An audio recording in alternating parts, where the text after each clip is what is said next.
de cuisine la guerre. Une boucherie où la mort s'aligne en dents d'acier. On nous balance là-dedans des mômes à peine sortis du berceau, pendant que les houillons se font la guerre pour leur tanière, et que les pauvres agneaux inoffensifs subissent leur inimitié. C'est un intermède de tragédie, une farce sanglante où le cœur bat l'alarme, donne la charge et puis s'arrête, net, dans la boue. Regardez-les, les types en haut, ils restent planqués derrière leur rempart comme dans un théâtre, d'où ils bavent et pointent du doigt nos actes de mort. Ils se croient des dieux, mais un dans la couronne creuse qui cercle les tempes mortelles d'un roi, la mort tient sa cour. Elle se marre la Camarde, elle grignote le monde, c'est l'élu appétit, ce loup universel qui finit par faire de toute une croûte universelle et se dévore lui-même à la fin.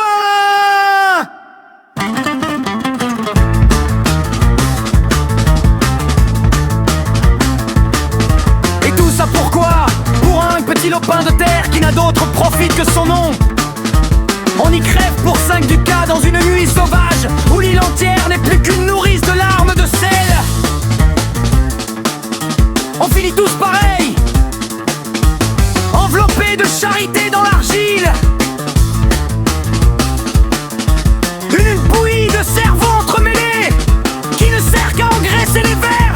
La gloire, une vision fatale, une création fausse procédant d'un cerveau pressé par la chaleur. C'est une maladie, cette rage, une fève brûlante où l'on doit saigner pour guérir un pays qui n'en demande pas tant.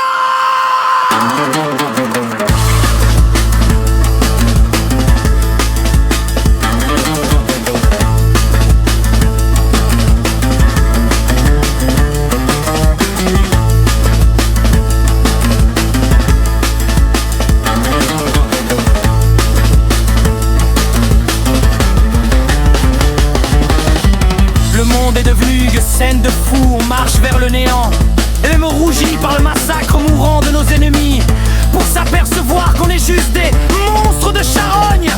On se regarde dans la glace et on ne voit qu'une mort aux os nus, usée par le temps. C'est la fin du voyage, le moment où l'occupation d'Othello est terminée, où le silence remplace le fracas.